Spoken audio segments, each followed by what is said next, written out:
All right, ladies and gentlemen, you made it through week 9. Let's put together a little summary with the most essential points for you to remember.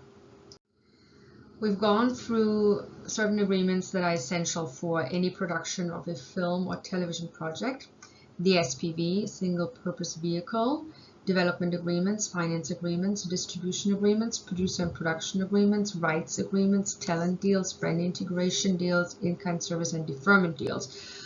So let's look into that a little closer. The SPV is going to be the rights entity, the production entity that will hold all rights to the project in its LLC. Mostly these are LLCs. So any agreement you would enter into with your writer, your talent, with your crew members, with your distributors, with your sales agent, with the karma, with the collection agent, with your bank, with your mezzanine lender, with anyone that we're basically listing here, everyone is going to do a deal with your movie or TV project LLC. And you can register this LLC with your lawyer, but you can also do it in a very inexpensive way by going through a registered agent. I do everything, for example, with InkSmart. You don't have to do it. I don't get commission or anything, but I work with David and Michael there, and they are super quick. So I can get my LLC done literally within 24 hours, and it cost me $149 exactly. And they handle everything. So it's something to think about, but make sure you do put together an SPV because you want to protect yourself. If you don't put together an SPV, you could potentially be personally liable, and you don't want that because you never know what happens with a movie. You want to be able to ring fence yourself as a person through an LLC that basically takes on all the liability.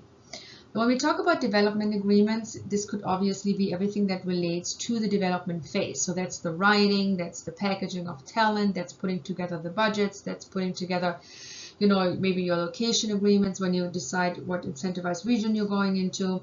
Maybe you have a local line producer that you work with. Everything that happens during the development phase, anything that you need to do in order to get the project to a certain level, at which you can kind of calculate what the costs are, calculate what the finance plan could look like. All these agreements happen in the development phase. The finance agreements that you enter into, we'll talk about that in a minute, but they obviously include your equity deal, your senior loan, your junior loan, your tax incentive or production incentive lender, brand integration, crowdfunding, crowdsourcing, any in-kind service or deferment deal. So anything related to financing is in there, and the distribution agreements would include your sales agency agreement and any distribution agreement that you do. Maybe it's a pickup deal, maybe it's a split rights deal, maybe it's a rent-a-studio deal, maybe it's a self-releasing deal you're doing. Anything that relates to distribution agreements would be part of this bucket, so to speak. Producer production agreements could relate to anything. You can do a deal maybe with a creative producer who brought you a script, and he wouldn't do anything more than helping you with the script and getting it to the right place, or maybe helps with packaging. You could do a deal with an executive producer who you would hire potentially to help you put it all into the green light mode. You could do a deal with a co-producer that is in a local region where you want to do maybe a treaty co-production. You could do a deal with the producer who brought your project that you like, and they kind of developed it to a certain point, and you want to kind of work with them and get it done. Those kind of deals would be producer deals. And then production agreements is anything related to the production. That includes your completion bond agreement, that includes all your crew deals, that includes location agreement, that includes service agreements with like the post house or the VFX house or anyone you work with. So anything related to the actual budget, anything that is line itemized, I think is the word, in the budget, would be a production agreement, and anything relating to the production is a production agreement. Now, the rights agreements could be anything from underlying rights. Maybe you saw a story somewhere in a newspaper of someone's life, you want to get the life rights. You saw a book, you want to get the book rights. You saw another movie, you want to do a remake of, you get that. So any underlying IP rights would be covered here, or someone gave you a script, an original script that you like, that would just be an option agreement for an original script. Or maybe you developed something on a piece of paper, you want to hire a writer to develop it further into a script. That's a writer's deal where you keep all the rights and the writer is a writer for hire.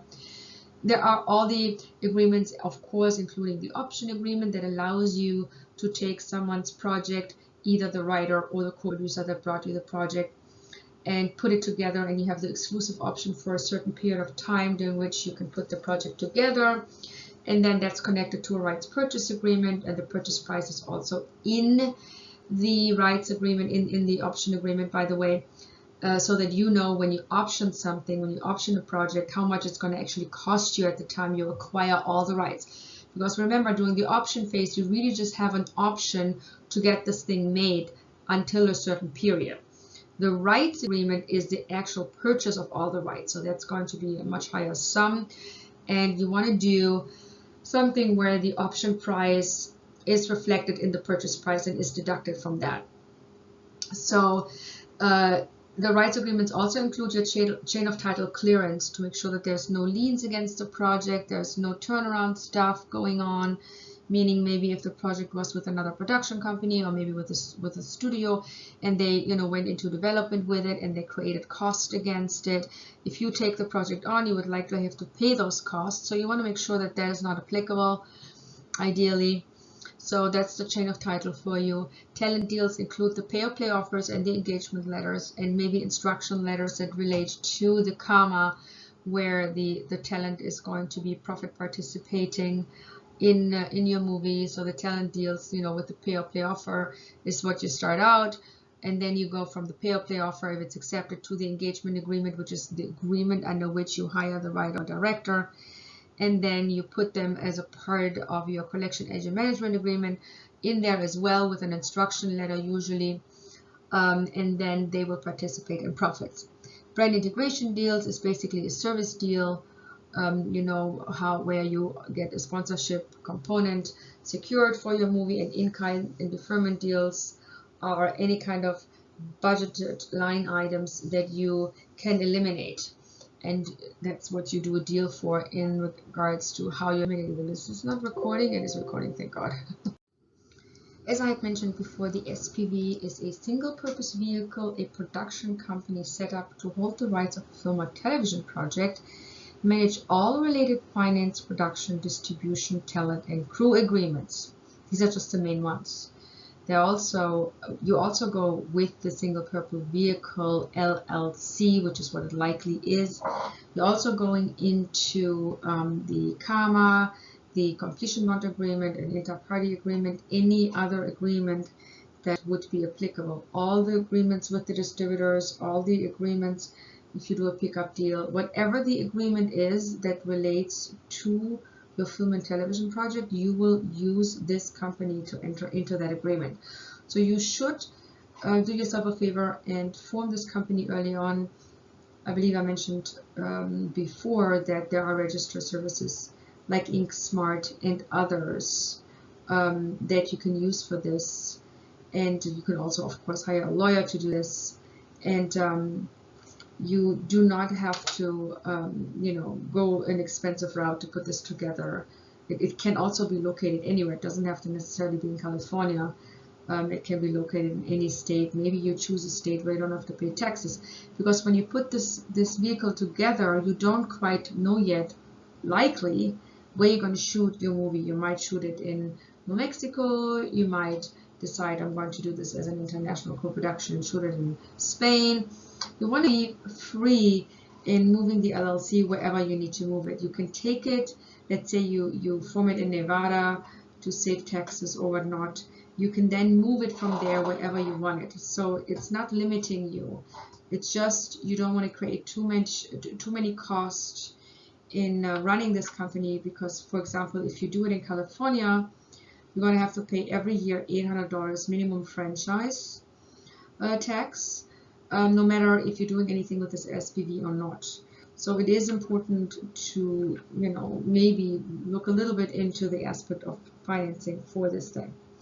The SPV can then be used to issue shares to your investors, for example. So if you have an equity investor who participates in your movie, this is the SPV that holds all the rights.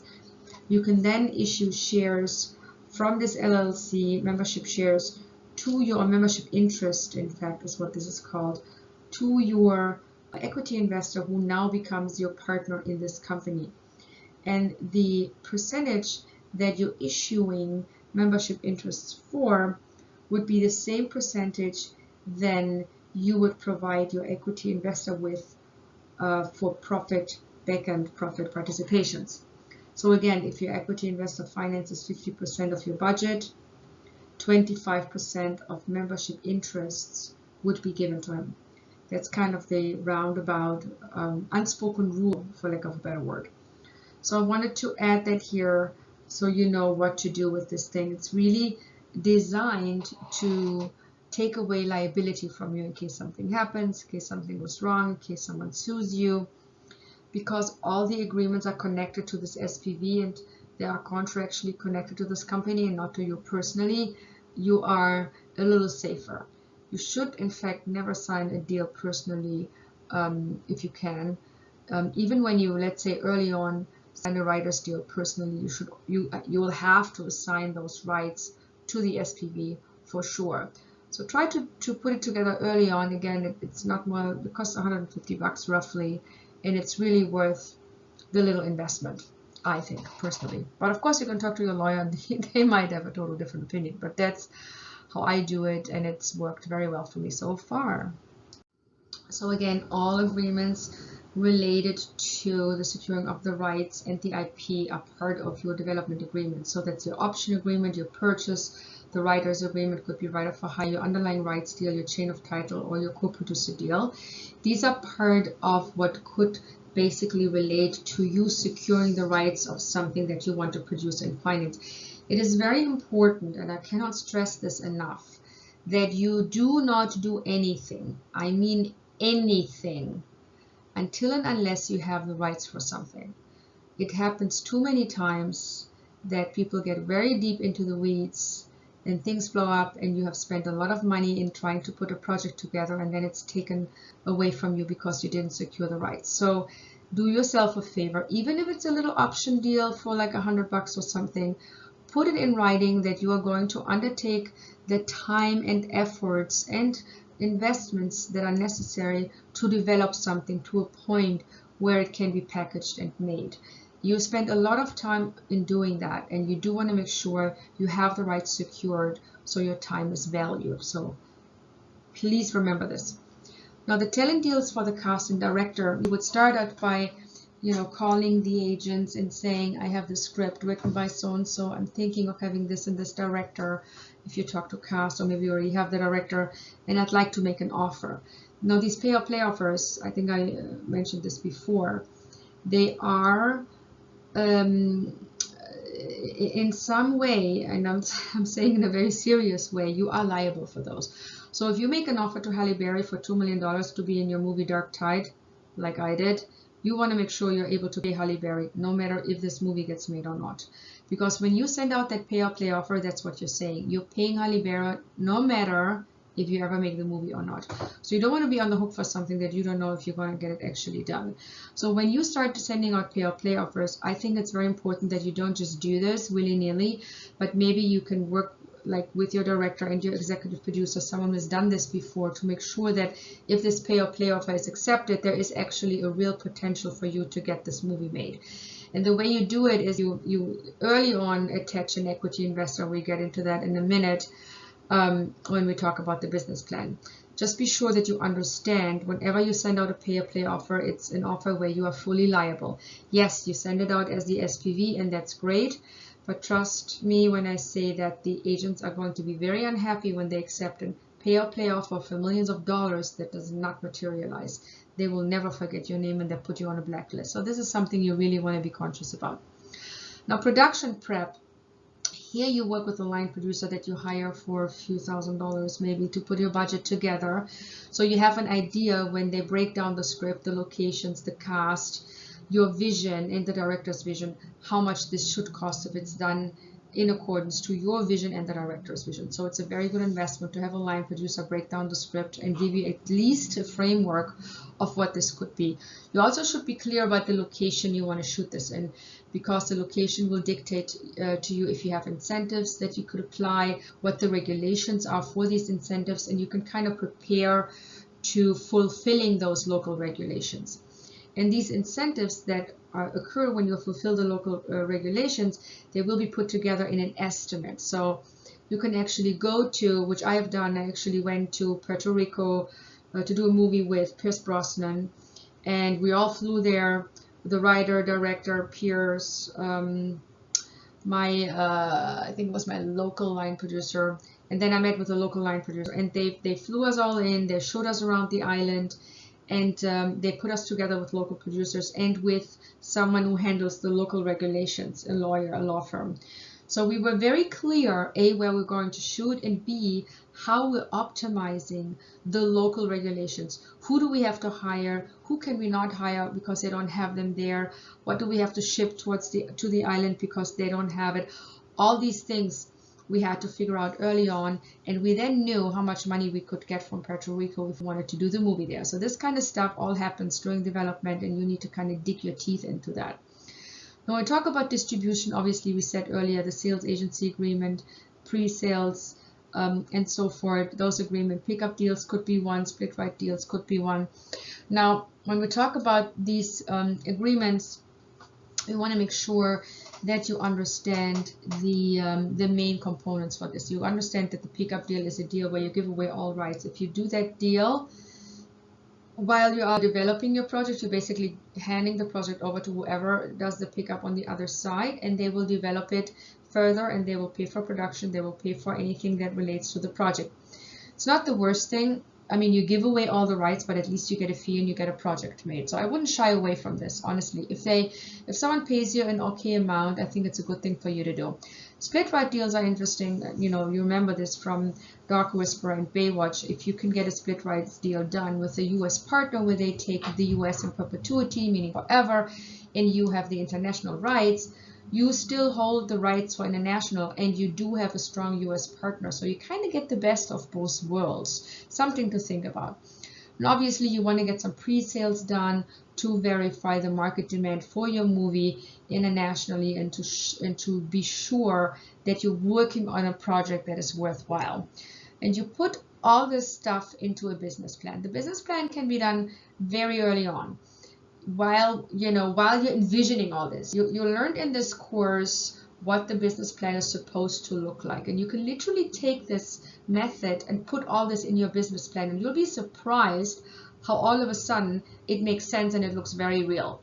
And all you do is you put in there what you learned, and then you talk to an investor and say, here is what I'm going to do. And it's basically a roadmap, but it's a very detailed roadmap that tells the investor, here's what I'm going to do. This is my project. This is my genre. This is the people I'm hiring. This is my director. This is my cast that I'm envisioning. Here's my budget that I estimated. Here are the sales estimates that I think I'm going to get. Here's the pre-sales I think I'm going to get. Here's my US deal I think I'm going to get. So you really think about all these things in detail. You put them all in the business plan. So it looks very thorough, and investors like this. And based on that business plan, maybe that equity investor can be attached early on and can get you some development money. With that money, you can pay the down payment that you probably need in order to do your pay or play deal, which is usually somewhere between 15 and 25%. And then you can also maybe hire an executive producer to help you kind of put the pieces together and put all the elements together. And obviously people like that don't do this for free, so you'll pay them a little bit up front, maybe a little retainer, and then you put a deal together where he gets paid out of the budget when the thing gets made. And obviously you have co-producers potentially that you have to deal with that help you with certain things. You know, maybe they help you with I don't know, getting money from branding, or they have a deal, or they know an actor, or something that a co-producer can do that has value, brings value to your project. You should not shy away from, and have these people help you in bringing elements that save you time. So it's a good idea to work with other producers, even if they just do portions, little things, but if they further you in the process of greenlighting, it's worth entering into a co-producer deal. So let's focus on some finance and distribution agreement terms that are important for you in order to be profitable with your project. We know that the equity should ideally not be more than 35% if you have a senior loan there, or a senior loan mixed with a junior loan. If the equity replaces the senior and the junior loan, or one of the two, the equity can be higher because the risk profile is not going to be changed. If the equity investor gives you 35% of the budget and gap is in front of him with 20%, let's forget the pre-sales because they don't really have relevance in this kind of math right now.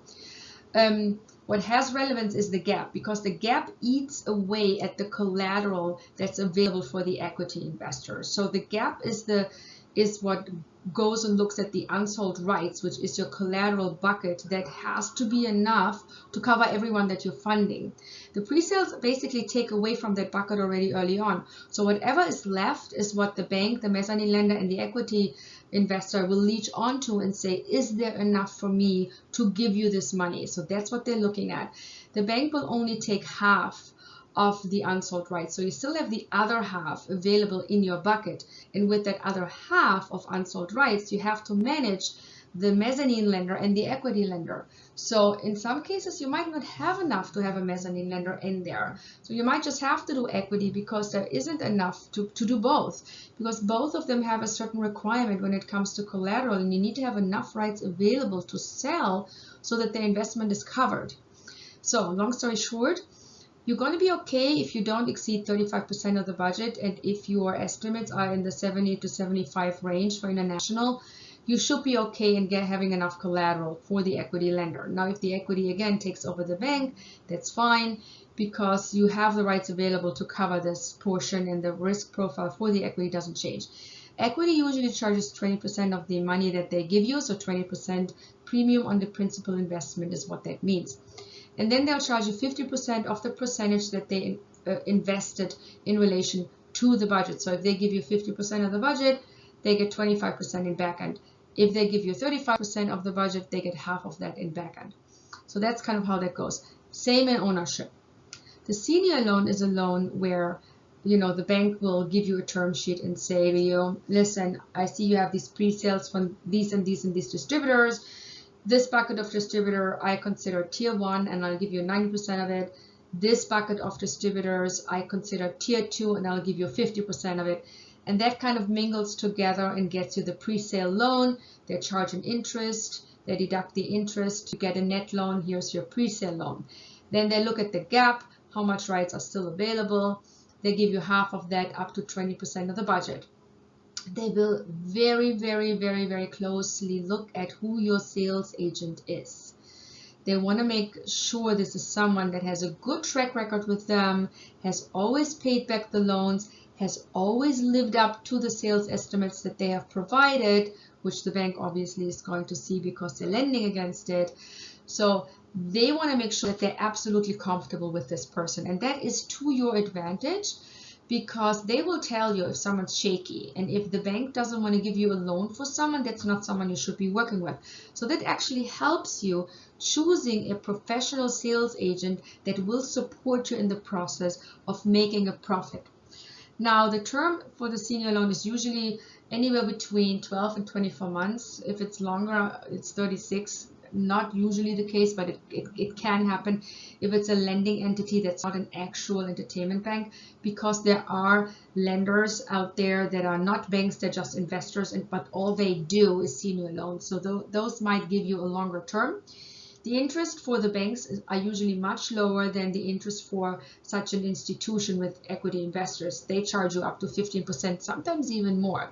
I have never seen more than 15, but who knows? There might be some out there that charge more. I can only tell you what I've seen and what I've used. And again, we mentioned the discounted tier 1, tier 2, subject to the distributor, and we also mentioned already the sales estimates for the unsold rights. The junior loan should probably be not more than 15% of the budget, because remember, you have to have enough collateral for them to recoup. They're not requiring $2 for a dollar they lend to you like the senior lender will do, but they require about, I would say, $1.50 for every dollar that they give you. So they're close enough, and you have to have enough money available to cover them and cover your equity investor, and you will have problems if your mezzanine lender is more than 15%. It's going to get tricky. The junior lender will ask for an interest, likely. They'll sometimes also ask for some legal fees, for some executive producer fees. They ask for a premium, sometimes even. they ask for profit participation sometimes. Now, the junior loan is very open in relation to the terms that are applicable. There aren't any rules for this. Like the senior loan, there are rules. The bank will dictate to you, this is what is going to fly, otherwise no loan for you, thank you very much. The equity is kind of established in this world. The junior loan is kind of like, we can negotiate. So just know that, keep that in mind. Your production incentive loan has very much to do with the incentive that you're choosing. If you're choosing a very strong, established incentive region that is very strong, has a good track record in paying, and has been doing so for years, there's no shakiness going on, the production incentive lender will likely charge you a lower fee than 25%. They might charge you 10, they might charge you 5, they might charge you maybe 15, it all goes crazy. But if it's a incentive region that is new, or that they don't know about, or that doesn't have a track record, you know, like Dominican Republic or Fiji or whatever the new areas are that pop up all the time, the likelihood of the production incentive lender, if they lend against that region, is very high that they will charge you a higher fee. So just keep that in mind. And we obviously talked about the fact that you're not paying this loan back. The incentive region is paying this back to the incentive lender. Now, while we're at incentives, let's talk about treaty co-productions. Treaty co-productions are basically incentives in foreign countries, but in countries where there are official co-production treaties. The US doesn't actually have a treaty with anyone.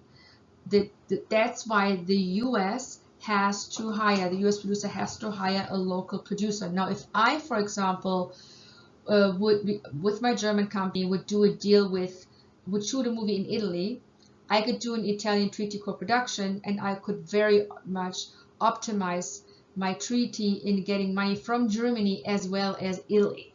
So I can kind of double dip, yes?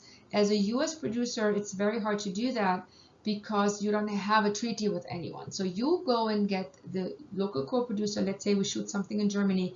You get a German co-producer who would then fill out all the application forms, work with you on the budget, work with you on making the budget very efficient, optimizing it for subsidies that you could get. Then they're going in and get the application done, and maybe they get the money granted to them. They will charge anywhere from 5 to 10. I've never seen more than 10% of the money that they give you, and then they can handle the local production. I would always go that route if you have a subject matter that lends itself to being shot in a treaty country. Treaty countries, by the way, are all the European, most of the European countries. The UK, South Africa has a treaty, Canada has a treaty, Australia. They all have treaties with each other also. Like Australia, you can do a treaty with maybe Canada. I actually don't know this for sure, but I know that Canada has a treaty with Germany. Germany has a treaty with Italy, Spain, France.